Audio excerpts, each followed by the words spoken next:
So what's my obsession with cones? Well, when you understand cones, fabrication starts making a bit more sense.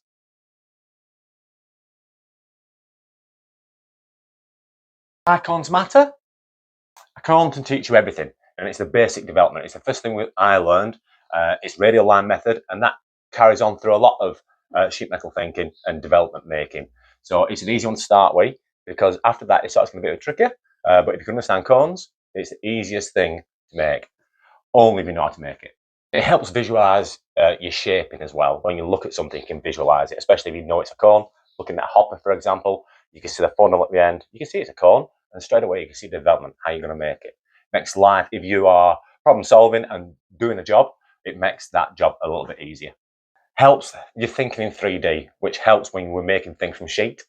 So that visualization and that knowledge helps quite a lot, I find. So cones are really good fundamental starting point for understanding a lot of geometry in sheet metal.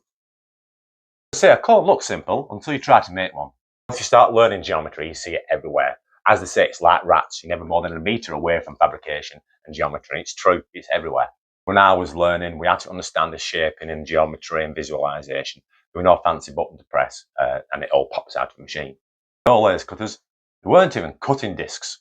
We had to draw everything by hand. We had to mark it out by hand from start to finish, from getting what it was to marking the sheet out for cutting or folding, and that included geometry. If a lot of the times, like I said, there was no laser cutters, so we just had to make it.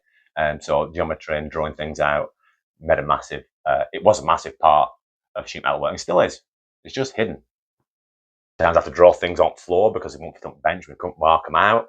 But that was part of the fun. And I think the thing is with marking things out like that, you understand the job. You understand the size of it.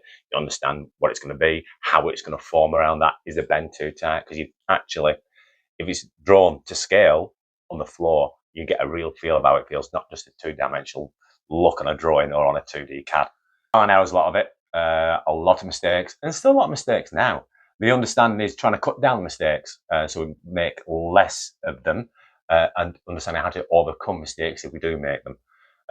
Metal's quite forgiving if you know how to work with it, and you can get the end result, what you visualized, and I always think that's the best way to do it.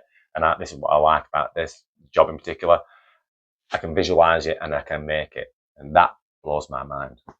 Visualization was a key skill we had to learn because, like I say, there was no modeling programs, so we had to learn that skill so we could interpret it when a customer brought a job in and give them what they wanted, give them the product they required. And for us, the most efficient and the best way to achieve what the customer wanted as well. People think fabrication starts with welding, but real fabrication starts long before then. The making part is easy if the thinking's right. Always fascinated me. Everything starts flat and then ends up a shape. And it's whatever shape you want it to be. It blows my mind now, and it blew my mind when I first started. Oh, yeah, I may be a bit obsessed with cones, but for me, that's where, like I say, fabrication starts making sense and it starts being fun because then we can start making things more exciting.